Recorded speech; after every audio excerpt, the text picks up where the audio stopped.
मैंने अपने माता पिता को 3 बार शादी करते और अलग होते हुए देखा, इसलिए मैं कुछ सार्थक करना चाहती थी। मुझ में बहुत हिम्मत थी। मैं किसी चीज से नहीं डरती थी। मैं उम्र में तो छोटी थी, पर डरती बिल्कुल भी नहीं थी। तारा की महत्वाकांक्षाएं उनके परिवार के हालात का नतीजा थीं। तारा का परिवार नेपाल से आकर हिमाचल प्रदेश की पहाड़ियों में बस गया था। वो गरीब भी थे और समाज से करीब करीब निष्कासित भी। स्कूल में बच्चे मुझे बहुत सताते थे। वो कहते थे कि तुम्हें अपने देश में तो खाने को मिलता नहीं, इसीलिए यहाँ आ जाते हो। मुझे ये सब सुनकर बहुत बुरा लगता था। तारा को अपने घर की तरफ से भी कोई राहत नहीं मिलती थी। मैंने बचपन से ही अपने माता पिता और पिता तथा चाचा ताऊओं के बीच काफी झगड़ा होते हुए देखा था। ये लड़ाइयाँ इतनी खून खराबे वाली होती थी कि खून चावलों पर, आटे पर बिखर जाता था। एक बार तो मेरे पिता ने हमारा घर जलाकर सारी चीजें इधर उधर फेंक दी। हम बहुत छोटे थे। हम बेचारे आधी रात को निकल पड़े। पिताजी हमें एक दूसरी जगह पर ले गए। ये सब कुछ बहुत बुरा था। परिवार के हालात इतने खराब थे कि तारा को 13 साल की उम्र में ही स्कूल छोड़ना पड़ा। उन्होंने अपनी माँ के साथ मेहनत मजदूरी करनी शुरू कर दी ताकि घर का गुजारा चला सकें। हमें पत्थर तोड़ने और उन्हें एक बोरी में भरने का काम मिला। हमें इसके लिए 7 रुपए दिए जाते थे। पहले दिन तो मेरी माँ और मैंने सोचा कि हम कम से कम 10 बोरी तो भर ही लेंगे, जिससे हमें 70 रुपए मिल जाएंगे और फिर हम घर के लिए चावल और तेल खरीद सकेंगे। लेकिन जब हमने काम शुरू किया तो पहले तो पत्थर ढूंढना ही मुश्किल था। फिर मेरी माँ को पत्थर तोड़ने में मुश्किल होने लगी। मैं उनकी मदद करना चाहती थी, पर पूरे दिन में हम सिर्फ एक बोरी पत्थर ही भर पाए। हम दोनों रोते हुए घर वापस लौटे।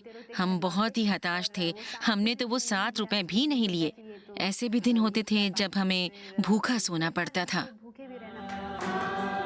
एक दिन जब तारा थकी हारी घर लौट रही थीं, तो उनका ध्यान किसी की आवाज की तरफ गया जो यीशु के गीत गा रहा था। इस गीत ने तारा के दिल को इतना छू लिया कि उन्होंने घर छोड़कर एक बाइबल स्कूल की रसोई में काम करने का फैसला किया ताकि वो यीशु के बारे में और जान सकें। मैं एक दिन क्लास में बैठी थी कि वहाँ डिवाइन प्लम्ब लाइन के बारे में पढ़ाया जा रहा था। परमेश्वर चाहते हैं कि हमारा चरित्र अच्छा बने, हम में प्रेम, करुणा और क्षमा जैसे गुण पनपें। मैंने अपने जीवन को आंकते हुए परमेश्वर से पूछा, मैं गर्व और खुद पर तरस खाने जैसी इन दो चरम स्थितियों के बीच कब तक इस तरह से झूलती रहूंगी? मैं परमेश्वर के मार्ग पर चलना चाहती थी। तो मैंने उसी दिन अपना जीवन उन्हें समर्पित कर दिया। तारा को यीशु के बारे में और जानने में आनंद आ रहा था, पर साथ ही उन्हें अपने परिवार को आर्थिक तौर पर संभालना भी था। इसलिए तारा दफ्तरों में काम ढूंढने लगी, लेकिन वहां भी उन्हें परेशानी और अपमान के सिवा कुछ न मिला।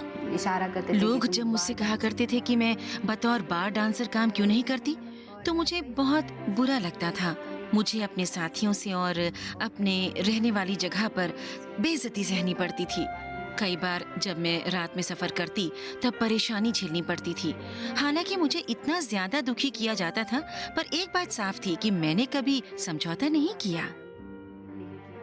तारा को एक अच्छा काम मिल तो गया, तब भी अपने बलबूते पर गुजारा करना आसान नहीं था।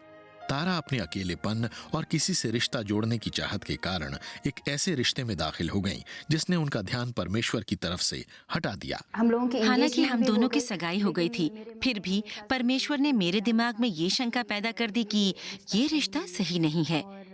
मैं जज्बाती हो जाती थी और उस एहसास को दबाने की कोशिश करती थी। लेकिन ऐसा भी वक्त आया जब ये आदमी हर तरह के गलत कामों में पड़ गया और ये इस बात का साफ संकेत था कि ये रिश्ता परमेश्वर नहीं चाहते थे, तो मैंने सगाई तोड़ दी। इसके बाद के दिनों में तारा ने फिर यीशु का मार्ग पकड़ लिया। ऐसा करने से तारा को परमेश्वर की कृपा का एहसास हुआ, जो उन्हें अच्छे कामों की तरफ ले गया। वो तो सॉफ्टवेयर प्रोफेशनल्स के एक समूह का नेतृत्व भी करने लगी। मैंने जब इस बारे में सोचा तो मैं समझ गई कि परमेश्वर ही मुझे इस चरण तक लाए हैं। मैं अपने बलबूते पर तो ऐसा कर ही नहीं सकती थी और लोग मुझ पर विश्वास भी नहीं करते। मैं समझ गई कि परमेश्वर ने मेरी कितनी मदद की है।